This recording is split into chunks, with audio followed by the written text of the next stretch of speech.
নমস্কার বন্ধুরা, সকলে কেমন আছেন? আশা করছি ভালো আছেন, সুস্থ আছেন। আমরাও সকলে ভালো আছি। ভিডিওটি এখন থেকে শুরু করলাম। সকালবেলা ঘুম থেকে উঠে বাসি বিছানাটা একটু ভালো করে গুছিয়ে নিচ্ছি। বাবু তো আগেই ঘুম থেকে উঠে পড়েছে। বাবু ঘুম থেকে ওঠার পর আমি আমার বিছানাটা ভালো করে গুছিয়ে নিই। বিছানাটা গোছানোর পর তারপরে স্নানে যাব। স্নান সেরে তারপরে বাউনি যেগুলো বাঁধা হয়েছিল সেই খড়গুলো আবার জলে ভাসাতে হবে। এই দেখুন আমি স্নান করেছি, আর সকালবেলা এতটাই ঠান্ডা লাগছিল, ওই জন্য আমি একটু চাদর গায়ে দিয়েছি। এখন সকাল 8টা বেজে গেছে। তো কলে তো আজকে জল দেয় না, ট্যাঙ্কের জলেতেই কাপড় জামাগুলো ধুতে হচ্ছে। ছাদেই ড্রামটা নিয়ে চলে এসেছি, আর কাপড় জামাগুলো নিয়ে চলে এসেছি। এখানেই ড্রামের জলে ধুয়ে নিয়ে ছাদেতে মিলে দেবো। তো ড্রামের জলটা এতটাই ঠান্ডা হয়ে গেছে যে হাত দেওয়া যাচ্ছে না। তো হাত দেওয়ার পর জলটা ঘাঁটার পর হাতটা তো কি বলবো, কোনো কিছু ধরাই যাচ্ছে না, এতটা ঠান্ডা লাগছে। তো কি করা যাবে, জল তো আজকে কলে দেয় না, কি জানি কেন জলটা দেয়নি।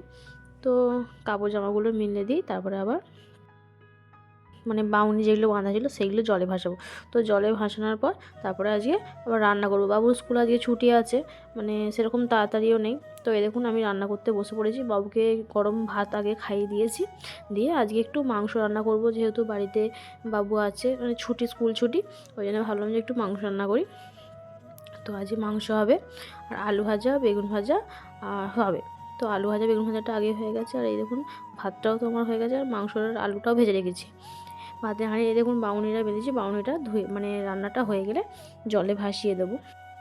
এখানে আমি রসুন, পেঁয়াজ আর তেজপাতা ভেজে নিয়েছি। তো পেঁয়াজটা ভাজা হয়ে যাওয়ার পর এই দেখুন মাংসটা দিয়ে দিয়েছি। তো মাংসটা এখনও ভাজা হচ্ছে, কিছুক্ষণ ভাজবো। তারপর ভাজা হয়ে গেলে এখানে আদা, হলুদ গুঁড়ো, লঙ্কা গুঁড়ো, জিরে গুঁড়ো, নুন দিয়ে ভালো করে মাংসটা একটু কষিয়ে নেব। তো কষা দেখুন এখন মাংসটা একটু নেড়ে নিচ্ছি। তো কষা হয়ে গেলে এই দেখুন আমার মাংসটা কষা হয়েই এসেছে। তারপরে ধনেপাতা ছড়িয়ে দেবো। তো ধনেপাতা দেওয়ার পর তারপরে আবার আলু দেবো। ওই যে বললাম আলুগুলো আগে ভেজে নিয়েছিলাম। তো আজকের মাংসটা একটু ঝাল করব, কারণ মাংসটা একটু ঝাল না খেতে খুব ভালো লাগে। আমাদের মাংস হলে একটু ঝাল কষাই হয়। এই দেখুন মাংসটা আমি এখন চাপিয়ে দিচ্ছি। আর বাবুর ওইদিকে স্নান হয়ে গেছে, বাবুকে স্নান করে দিয়েছে মা। আর আমার এই যে মাংস রান্নাটা মাংসটা আমার এখানে জল ঢেলে চাপা দিয়ে দিয়েছি।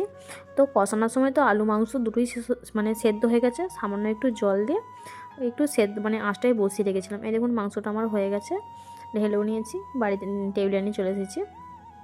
ভিডিওটা এইখানেই শেষ করলাম। দেখা হচ্ছে পরের একটি ভিডিও।